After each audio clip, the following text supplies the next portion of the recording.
जय Shri Arudh ji Maharaj. All India Arora Khatri Punjabi community के news channel Arora Khatri Punjabi news पर आपका हार्दिक स्वागत है, अभिनंदन है।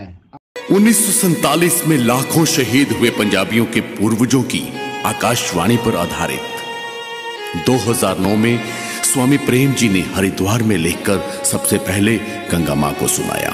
पंजाबी चलीसा का पंजाबी बड़ी श्रद्धा भाव से पाठ करते हैं। ऐसा माना जाता है कि इसे पढ़ने से उनके पूर्वज उनकी मनोकामना पूर्ण करते हैं।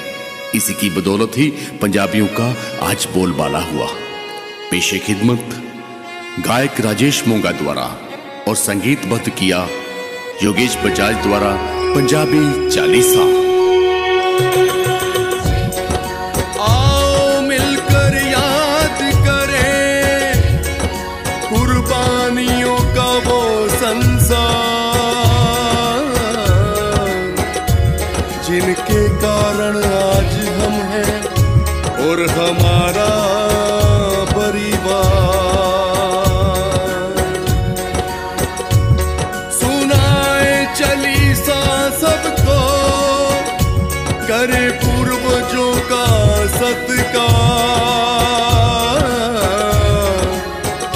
कर्ज जो हम पर उनका मिलकर देवे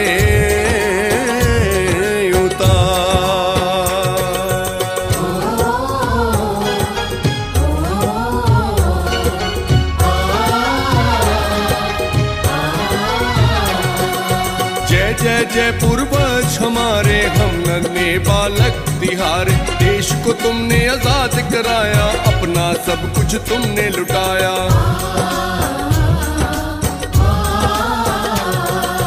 याद है हमको वो बंटवारा, कितना भयानक था नजारा। मासूमों को मौत के घाट उतारा, बेटे को मां के सामने मारा। बहनों के मारे वीर प्यारे, लाखों के सुहाग गुजारे। रेलों को कत्ल गाह बनाया, लाशों का अंबार लगाया। लाखों ने अपना खून बहाया, तभी शहीद का दर्जा पाया। धर्म युद्ध कर भारत आए, आकर अपने कैंप लगाए। मेहनत को अपना कर्म बनाया, किसी के आगे न हाथ फैलाया। खाना पहनना सबको सिखाया, हरियाणा नंबर 1 बनाया। फिर भी बेबस लाचार पंजाबी, भेदभाव का शिकार पंजाबी। नौकरी राज के पास न जाओ, शरणार्थी हो वापिस जाओ। भेदभाव किस तरह मिटाएं, शहीदों का वारिस समझ न पाए।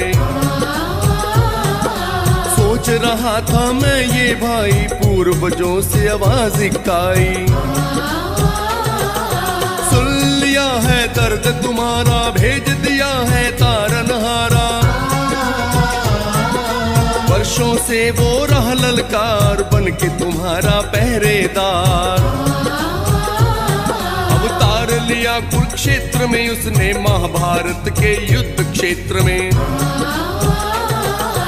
युद्ध में सिपाह सलार वो होगा, तुम्हारा संत कुमार वो होगा।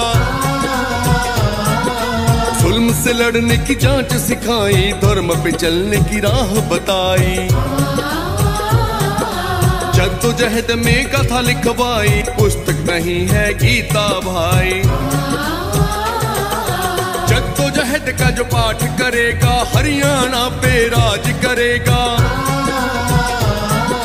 फतेहाबाद से फतह बुलाई, दर दर जाकर अलख जगाई। शहीद ढींगड़ा का दिवस मनाओ, पंजाबी को राज भाषा बनाओ। शहीद स्मारक बनाया जाए, अपना राज लाया जाए। सबसे पहले ये मुद्दे उठाएं, जगह जगह सम्मेलन कराएं। सब मिलकर उनके पास जाओ, अपना मुर्शिद उसको बनाओ। दरवेश सा जीवन बिता रहा, तकदीर तुम्हारी तुम्हें बताएगा, दुखों से निजात दिलाएगा। जो कोई उसकी शरण में जाए, राज का भागी वो बन जाए। जग में अपना नाम कमाए, लक्ष्मी उसके घर में आए। बच्चे उसके नाम कमाए, पूर्वजों का आशीर्वाद पाए। पंजाबी चालीसा जो सुने सुनाए, यश उसका बढ़ता जाए। घर घर जो चालीसा पहुँचाए, सुख समृद्धि सब कुछ पाए। पूर्वजों से आकाशवाणी आई, हर द्वार बैठ कलम चलाई। स्वामी प्रेम चालीसा बनाया, पहले गंगा माँ को सुनाया। वर्ष 2009 जब आया, तभी चालीसा जगत में आया। जब तक सूरज चांद रहेगा, रहेगा पूर्वजों का नाम। मिलकर रहो, राज करो, बस यही है उनका पैगाम।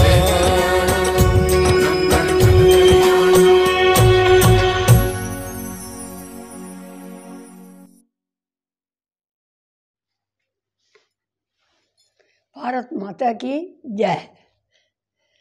अब मैं आपको अपनी बात बताती हूँ कि जब पाकिस्तान बना था तो हम वहाँ पाकिस्तान में रहते थे। तो मुसलमानों ने कहा कि हम तो जब भी हमला होएगा तो हम पहले डॉक्टर साहब के घर जाएंगे। हमारे फादर डॉक्टर थे और हमारे पास पैसा सोना, लड़के हम तीनों बहनें जवान थी, इसलिए वहाँ से माल भी मिलेगा और लड़कियाँ भी मिलेगी। तो इसलिए हमने क्या सोचा, हमारे पापा के पास पिस्टल थी, डॉक्टर थे, सब कुछ था, लेकिन और कुछ नहीं था। उन्होंने रातों रात ही सामान बांधा ज़रूरत का, बाकी सब कुछ छोड़ छाड़ के ना वहाँ से किसी को बिना बताए तो गाड़ी में बैठ गए। और मेरे ससुराल वहाँ थे रावलपिंडी में। रावलपिंडी में हम रुके और उनको कहा कि तुम भी हमारे साथ चलो, ये पाकिस्तान बन जाएगा तो तुम लोगों से सब कुछ खिंच जाएगा, इसलिए आप अभी से हमारे साथ चलो।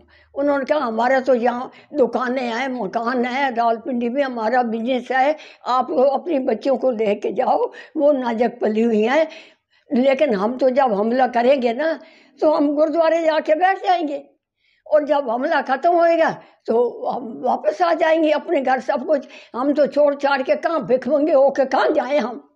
ठीक है, हम लोग तो आ गए, ठीक ठाक पहुंच गए। और बाद में क्या हुआ, रावलपिंडी में आग लगा दी चारों तरफ, और मेरे ससुराल वाले क्या और घर वाले क्या और आस पड़ोस वाले भी क्या, सब कुछ उनको मिलिट्री के आए ट्रक, और मिलिट्री के ट्रकों में घसीट घसीट के जैसे भेड़ बकरियां डालते हैं ना, ऐसे उनको डाल दिया और जाके काम पटका कैंपों में।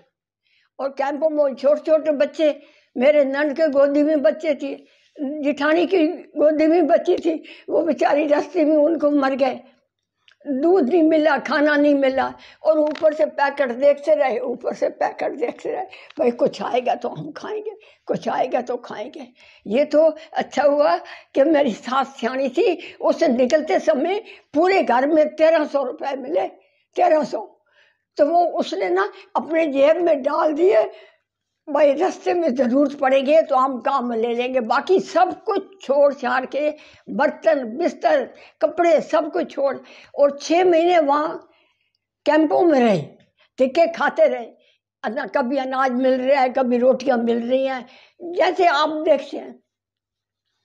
तो वो ऐसे परेशान हो के 6 महीने बाद हमारे पास आ गया जिंदा, और हम जयपुर में सेटल थे तो हमारे पास रह गए थे। हम लोगों ने अपने आप को कैसे संभाला कि थोड़ा थोड़ा सामान लेके थड़ियों पे बैठ कर, तो पापा डॉक्टर थे, उनको एक हवेली में मिल गई, सर्विस मिल गई, उनको 300 रुपये मिले। 300 रुपये में वो हमारे को पालते रहे, 300 रुपये में। ये हमारा काम है। और अब तो मैं ये कहती हूँ कि हमारी इस उम्र में हमारे बच्चे कहाँ जाएंगे और हम कहाँ जाएंगे, हम कहीं जाने लायक है ही नहीं अब। तो इसलिए हम ये कहते हैं कि जो हमारा इंडिया हमारे से मत लो और हमारे मोदी जी को रखो और वोट मोदी जी को भी दो। मैं तो कैसे भी हूँ मोदी जी की दासी हूँ और उनको भी प्यार करती हूँ। भगवान करे, हाथ जोड़ के अरदास करती हूँ कि भगवान जी हमारे मोदी जैसे आदमी जो है हमेशा जिंदा रहे। धन्यवाद। ठीक।